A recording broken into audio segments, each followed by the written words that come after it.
Welcome to News with a View, hosted by me, John A. Costa. Today is December 21st. Yeah, 21st. And this is episode 173. Today, we're going to take a look at Epstein. I don't want to do it.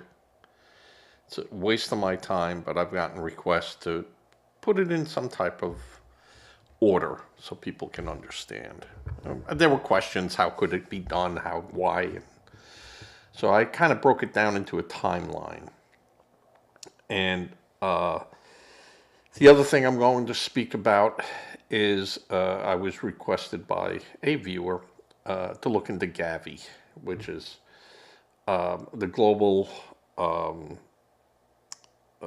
Alliance, Global Vaccine Alliance Initiative, which seems to have been funded mainly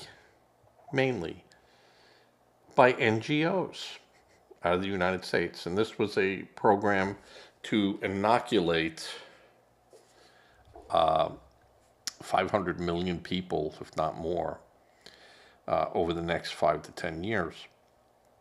But interesting enough, this organization has no boots on the ground anywhere. So we'll go into that. All right, let's look at Epstein and use the facts we know, because there's plenty of facts we don't know. But the ones we do, we can start to draw a conclusion. All right. Epstein is investigated in March of 2025 in Palm Beach, Florida. A parent reported that her 14-year-old had been molested at Epstein's mansion. During the subsequent investigation, multiple underage girls, many of them high school students, would later tell police Epstein hired them to give sexual massages. Remember that. Many of these girls, high school students, teenagers, underage. Then, in May 2006, Palm Beach police officials signed paperwork to charge Epstein with multiple counts of unlawful sex with a minor. But the county's top prosecutor, state's attorney Barry Krischer, takes the unusual step of sending the case to a grand jury. It's not an unusual step. I'm taking this out of what has been out there and written by others. But it's not an unusual step to take a case and go, we're not just going to do this, we're going to give it to a grand jury and see what they have to say. Kind of testing the water out on maybe information that is not verifiable. All right. Then in July 2006, Epstein is arrested after a grand jury indicts him on a single count of soliciting prostitution. The relatively minor charge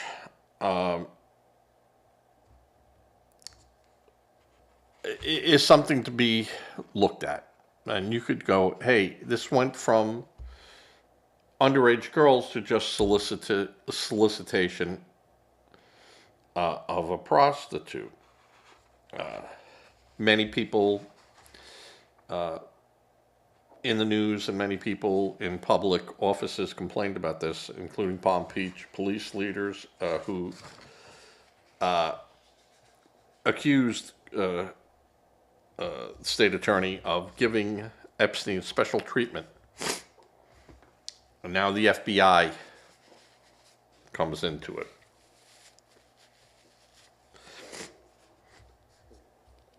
Remember, these are all allegations. These have not been proven yet. So, in 2007, federal prosecutors prepare an indictment against Epstein, which is you get the feds involved, you could have a problem. But for a year, the money manager's lawyers, and that's what this guy Epstein was, theoretically on paper, a money manager, engage in talks with the U.S. attorney in Miami, Alexander Acosta. remember that name. Trying to work out a plea bargain that would allow Epstein to avoid federal prosecution. Epstein's lawyers decry his accusers as unreliable witnesses.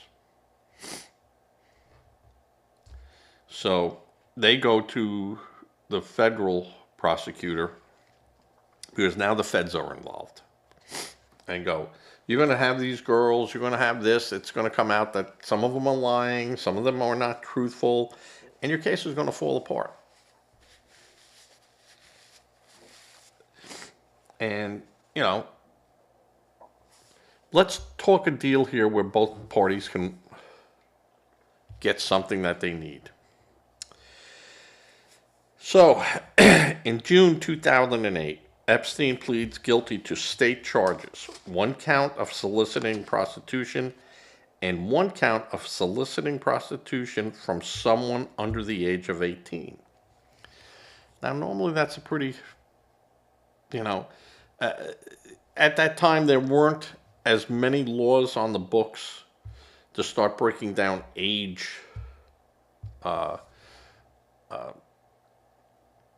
of the victim,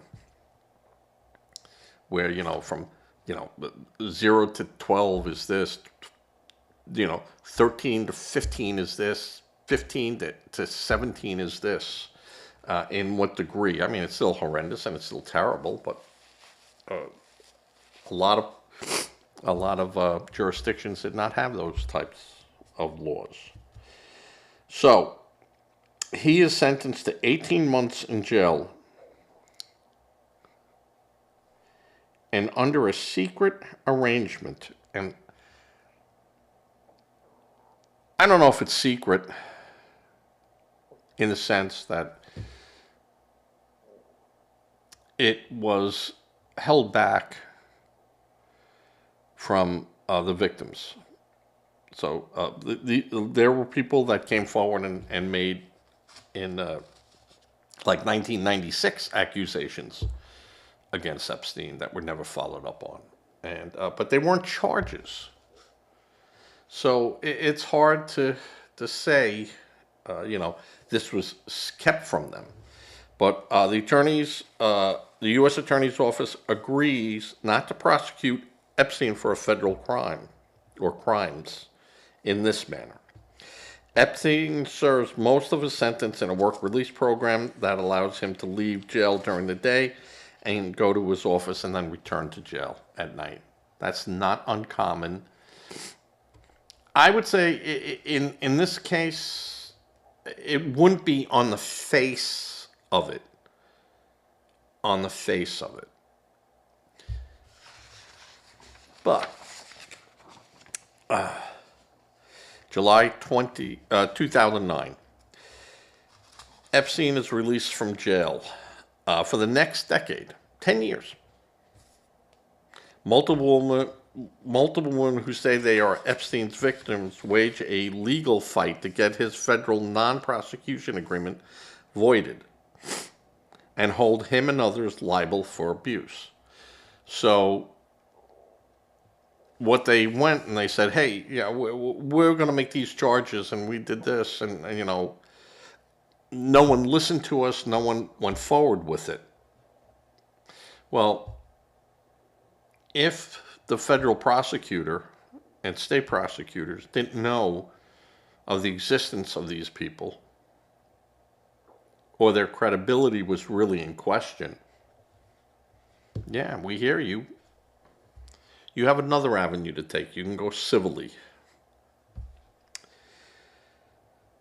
But they tried to get his non-prosecution agreement voided and hold him and others liable for the abuse. One of Epstein's accused, now the deceased Virginia Gruffy, says in her lawsuit that starting when she was 17, Epstein and his girlfriend, Ghislaine Maxwell, set up sexual encounters with royalty, politicians, academics, businessmen, and other rich and powerful men, including Prince Andrew. All of these men denied the allegations. So over the last 10 years, this has been going back and forth through Democratic administrations and Republican administrations, fighting to have the plea deal voided. Now, you can have plea deals voided.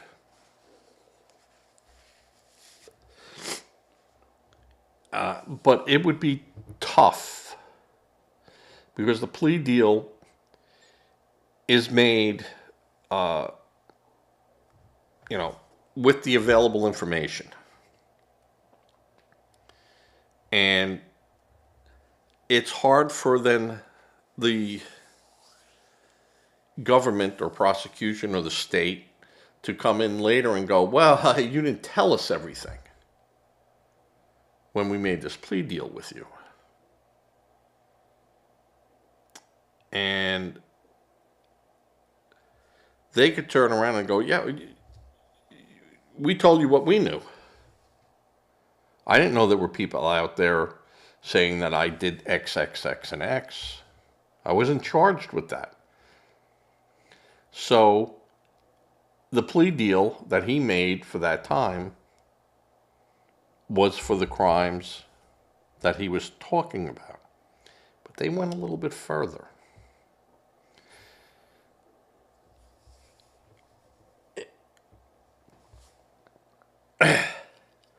Their agreement said, can't be charged after this, anything involving this, or your co-conspirators, unnamed. So what happened, and I'm sure both administrations in the Department of Justice, whether they were being run by a Democrat or run by a Republican, said, it's almost impossible to untangle this. Acosta made a deal and used horrible judgment, but nothing illegal. Nothing that would go, there was a bribe, there was something. He just made a bad judgment call. And a bad judgment call is not a criminal act or illegal, or even to the point of saying the deal is bad, not 10 years later. Maybe within a year or 2 years, you could then go to those attorneys and say, hey, well, were you aware that these people were making these claims? And the attorneys might not be able to answer, but their answer would be, yeah, we heard of them, but, I also heard that we never landed on the moon. So where do you go with it? We hear lots of things. What was brought forward so we could defend ourselves against those allegations if they're brought forward. They weren't brought forward. It was just shouts from the street. Now, you could make the argument that telling the police and the police not investigating is a failure of the police in the sense that if they went to their higher-ups and said, hey, and I got 4 phone calls about this guy, and now I'm getting told, put it off to the side. You might want to question that. And, was the government protecting Epstein? That the police said, hey, this doesn't matter. We're done. We know you were yelling and screaming about this, but we couldn't find anything. And he agreed to this one count and this other count. We're done here as far as the criminal matter. We're done. If you want to say he robbed a bank and you have information that, we'll listen to that. But anything with this case now is closed criminally. And this is where their lawyers wanted to go after him on each one of these accusers, like they did Weinstein, where they went after him, and each one of those people, Bill Cosby, each one of those people got a case against him.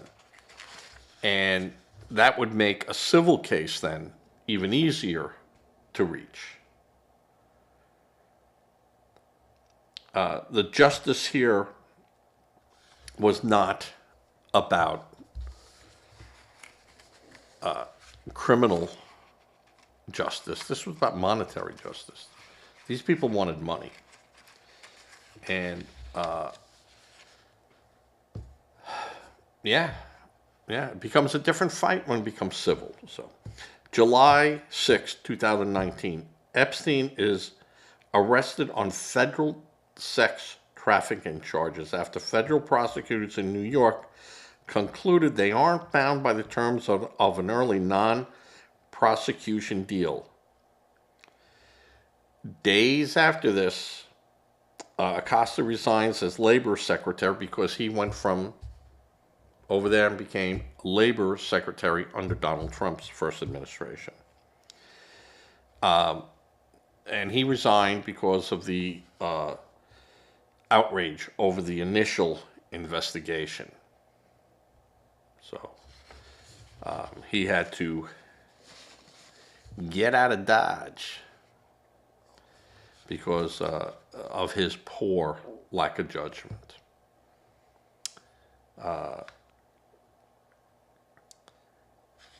So that's why I said remember the name Acosta, because he's the one that cut the deal. Now we go to August 10th, 2019. Guards find Epstein dead in his cell at a federal jail in New York City, and the investigators concluded that he took his own life. July 2nd of 2020, federal prosecutors in New York charged Ghislaine Maxwell with sex crimes, saying she helped recruit the underage girl that Epstein sexually abused and sometimes participated in the abuse herself. Now, where this all comes into light is that pesky 2008 non-prosecution agreement.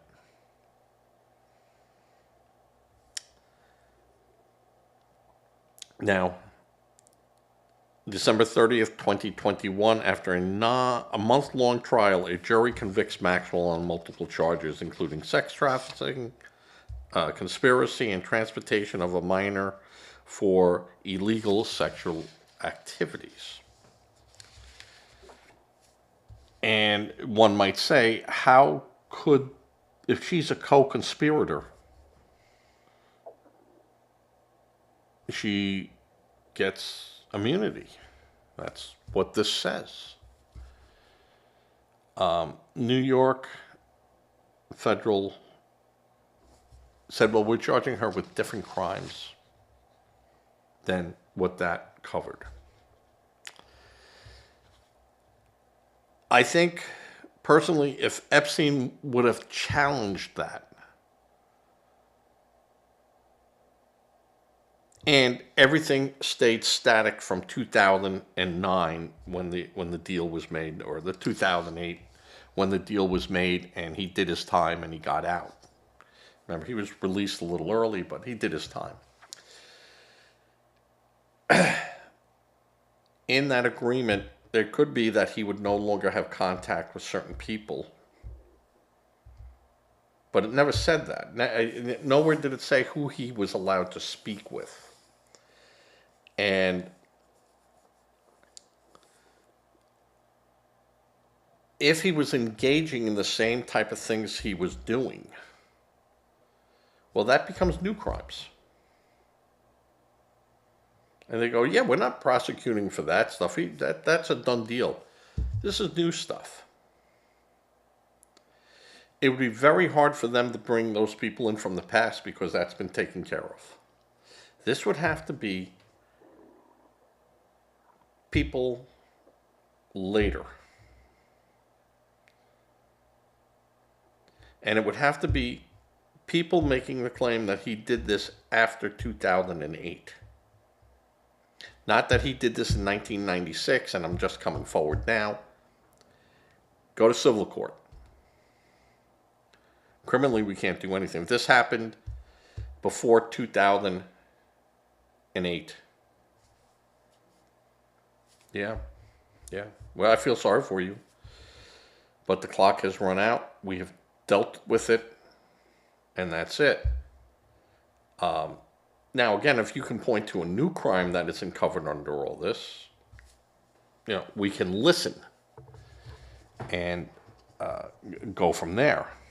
But inside the 2008 non-prosecution agreement, NPA, the plea bargain for 2008, alternately titled a non-prosecution agreement, precluded Epstein from prosecution in the federal courts. The plan was devised behind closed doors between Epstein's attorneys and U.S. Attorney Alexander Acosta's office in Florida, and resulted in a closet deal that freed Epstein from serious consequences and sidestepped the victims. That's what they're saying. That is what the victims are all saying, that a deal was made. And they call it a deal. It's not a deal. It's a plea agreement.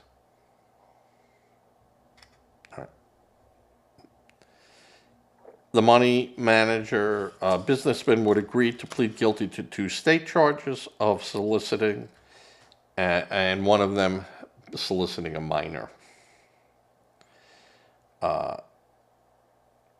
And would persuade the federal government to drop its potential charges. He served 18 months in jail, 5 months of which Epstein served. The immunity deal was that it granted immunity not only to Epstein himself, but also unnamed co-conspirators. Now, there's no one closer than Maxwell to this. So, of course, she would be a co-conspirator.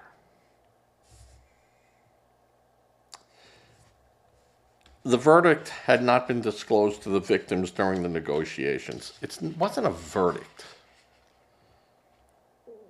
It wasn't a verdict. I mean, and I'm taking this from what the press and everyone is going, which is a clear violation of the Crimes Victims' Rights Act.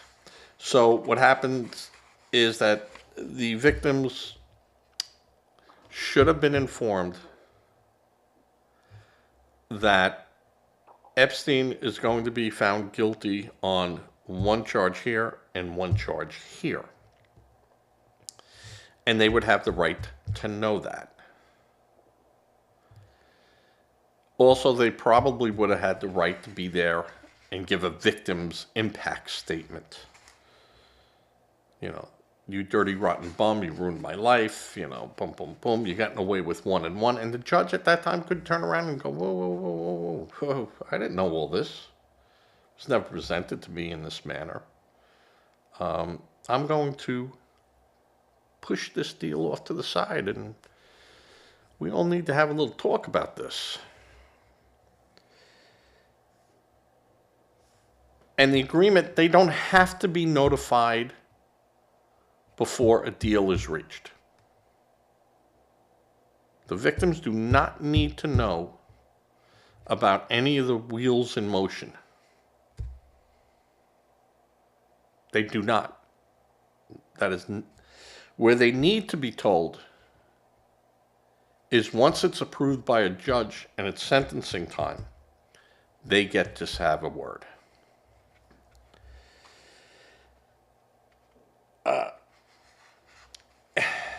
Because they might have been wanted to be included in their names included in that. But there was only one count. But that one count counted towards whoever was named as a victim. Now, if they wanted to say we didn't want to name the victim, but he agreed he did something he shouldn't have done, this becomes very slippery legally. So, the plea agreement from Epstein has unveiled political and legal figures to sharp scrutiny. Acosta, who was then U.S. Attorney for the Southern District of Florida, approved the MPA. Years later, this very approval would attract intense scrutiny, especially after he became a member of President Trump's cabinet. In an interview years later regarding the plea bargain, Acosta mentioned that the federal government was afraid it would not be able to prove its case in court. He justified the agreement as being the best deal possible at the time. So many of these victims were runaways, drug abuse, had other legal issues going on at the time, and the case really could have fallen apart. The defense would have picked these people apart and made them unreliable witnesses, and thus the case goes away.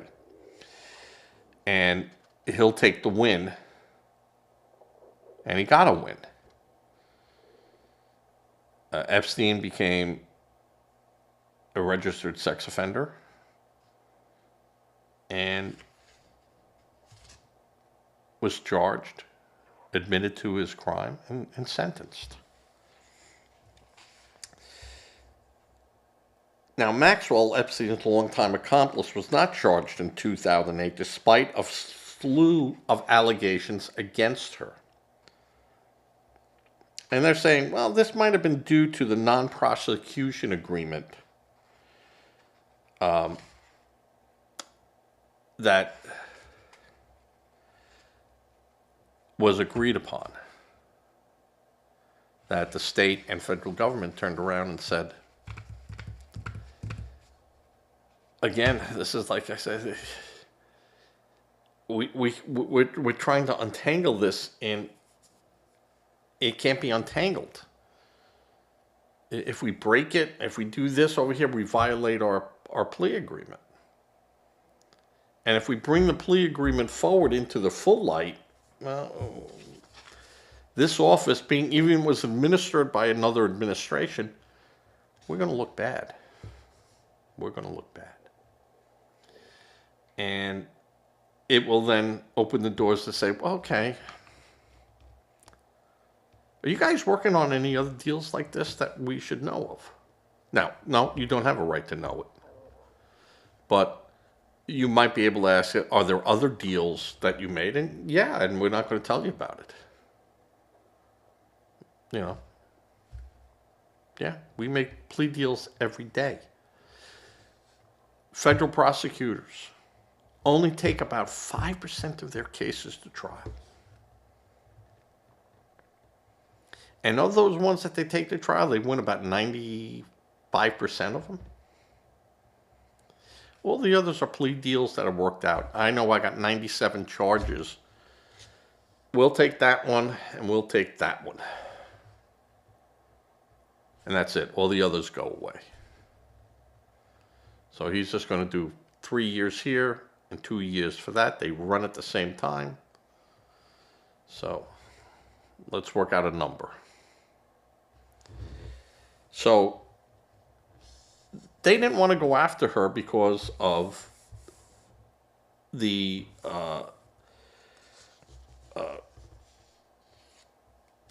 non-prosecutional agreement. But in 2020, she was arrested and charged. And then she was found guilty in 2021. And the legal case on that will still be, did they have a right to prosecute her? Was this still under the umbrella of that immunity agreement? And I think there's a lot of people that go, it's going to be a bad deal. And I said, just looking on the outside of it, that unless they charged her with other crimes that didn't pertain to what was under the umbrella, then they could charge her and make it sick. But they didn't. They got her with sex trafficking, the same things, Yeah, she should not have been charged. He took the fall for everyone. Epstein took the fall for everyone. He took the fall. And I think now the Democrats are just using that because that's something they could sink their teeth into. That has a little meat on it that they can nibble at and toss up to everyone and say, look. But you look at all the administration's fingerprints on that, and it won't look good for anyone. It won't look good for Obama. It won't look good for Trump. It won't look good for Clinton. It won't look good for Biden. And the only one that said I was going to release all this information was Trump, and then he kind of looked at it and goes, I don't know. I didn't see all this when I was, president, because he was dodging other bullets. So, not a good look. It's not a good look for the Department of Justice. Any way you look at it, Department of Justice, yeah. But Acosta had to have this approved by someone. And the FBI being involved in all this, there were a lot of people to go, hey, what are you doing? Why are you giving a deal like this? I'll tell you right now, you got a barrel full of information and a barrel full of stuff. The public will never get down to the bottom of that barrel. You'll never see the light at the end of the tunnel. As I said before, this guy was an asset. This guy was a treasure trove of information. And the protection being offered to people under the co-conspirator is not blackmail where the government can go to them and they go, hey, yeah, we know what you did. And you're protected by that piece of paper against prosecution. But the public can be even worse. You got a business here. This business could be gone. We might not be able to give you any contracts or steer business your way, or even have businesses that are not encircled by this go, oh, yeah, no. Find me a second source. That guy's just too hot to handle. So, we're going to keep you a little secret. And when I come to you for information, you're going to answer it and give me everything you know about what I'm asking. Okay? It's not blackmail. You see the clock on the wall and you can tell the time? Now I'm going to tell you how that clock functions. And that's the way it runs. Nothing is going to be released from there that our intelligence community says you're not going to release it. It interferes with what we're doing. I said that before. I said that in the beginning. This guy was an asset. Not going to happen. So rant all you want, Democrats, about it. Democrats could have released it when they were in office. They didn't. The Republicans could have released it when they were in office. And now they have, to their best that they're allowed to do it. And neither party wanted to do it. Neither one of them, none of them wanted to do this. Because you're ripping the bandage off, and that sore is just opened all the time. All right. I had a subscriber ask me to look at GAVI. GAVI is the Global Alliance Vaccination Initiative. So it's an organization whose mission is to inoculate 500 million people over the next 5 to 10 years. Located in Geneva, Switzerland, and, can you believe it, Washington, D.C. Funding of this organization, guess what? NGOs. Do you know what an NGO is? It's a non-government organization that is basically funded by Congress. USAID.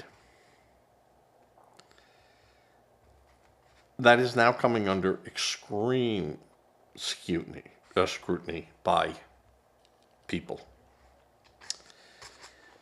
Because in the case of USAID, that was our money going to NGOs with no reconciliation on their part of where that money ended up going. We hand you the check, and that was it. President Trump has stopped that, and DOJ found many issues with these NGOs. And wouldn't you be surprised to find out that many of these NGOs are run by politicians' families and never disclosed? Yeah. Yep. The biggest culprit here is many pharmaceuticals use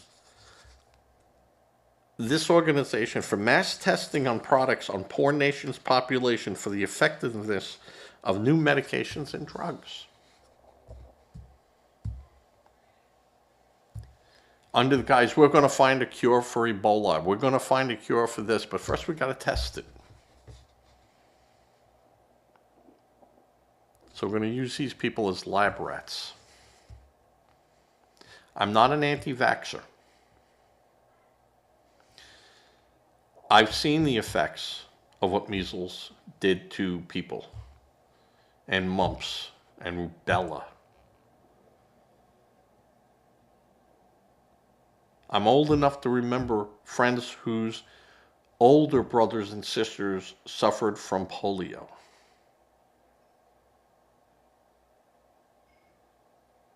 I remember that. And getting the vaccine and inoculation against those ones did have consequences for some people, but for the majority of us, it spared us. Now, scarlet fever, measles, rubella, mumps, you name, croup, you name it, I had it. We all had it. Chicken pox. Had chicken pox parties. I never went to one, but it's, you get the chicken pox. And I remember when the chicken pox vaccine came out, all my kids had the chicken pox. But the vaccine was available just as my son was going to get it, and then the house got chicken pox and everyone got chicken pox. And my sister, who was 22 at the time or whatever, was never vaccinated against the chicken pox, and she got the chicken pox. for my kids. And she suffered. But our family doctor said the shot was too new, and he did not want to give it to my son, who was maybe, I don't know, a year old. Maybe he might have been less than a year old. And said that because he was required to give data on every person that got it and follow up. And he just didn't want to do it. You know, he just said, hey, if they're asking for data on this stuff, there's got to be a reason why. And he said the chicken pox aren't bad. You know, just kids are miserable for about 3 or 4 days, and then the scabs fall off, and that's it. Well, actually, they were miserable for about a week. But many pharmaceuticals use those as testing grounds. The WHO, UNICEF, USAID, the World Bank are all major contributors. And guess what? This Global Vaccine Alliance, they have no one on the ground. Guess what they are? Pure procurers of funding.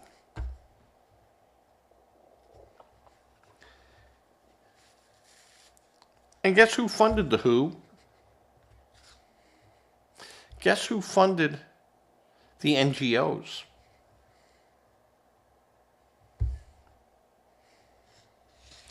You want to talk about fraud?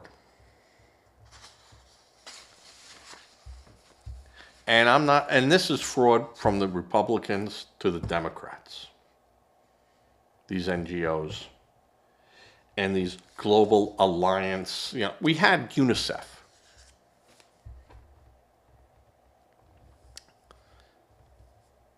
That handled all this. You didn't need all these other government and all these other agencies, because all they did was just siphon money away. That's all they were. And the pharmaceutical companies were eager to have experiments. Africa and Asia being the worst affected, you know, going in there and just jabbing people, paying their ministries of health millions of dollars to use their people. You don't think so? Ask Japan. Ask Japan in the 1960s what happened to them. Yeah. Look it up. Look it up. Japan and the pharmaceutical disasters. You'll be surprised. All right. With that, I'm going to end today's show. I did not want to go into this program with this. I'm not. The Epstein thing to me is noise over here. Watch this hand while this hand is doing this. And both parties do it. It serves no purpose. Epstein is dead. There's immunity deals. And you'll never get to the bottom of this. It's like JFK's, you know. What happened to JFK? All that information that was going to come out. What happened with that?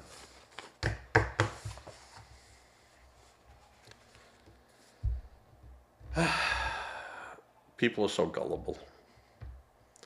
So easily manipulated and taken away from the real questions that need to be answered. So gullible. It is amazing. All right, with that, I'm going to say good night. This is Sunday. I normally don't do a Sunday show. I'm still feeling pretty lousy. As you can hear me sniffling in my garbage pail full of tissue papers. I'm still sick. But I will still bring you what I think is the news. My news. Bob in New York. Bob left a funny little comment that I made. It's good that you watched the whole show, Bob. How else are you going to learn anything? If I don't spoon feed you and burp you. hit you with a beer cap. All right. Give to a charity if you can. If you're not comfortable with giving to a charity, I certainly understand why. Look at a food bank. They not only need food, they need money. This time of year would be nice, but all time, people are hungry all the time. And help out what you can do. My family is very big with that here in South Carolina. And we try to help as much as we can. And you do what you want, but I always say, please give what you can give. Even a little helps a lot. 5 cans of food to a food bank to someone who has no cans, that's a good day. And yes, you could judge people and say, you put yourself into that situation. But if they have children, did the children put themselves into that situation? No.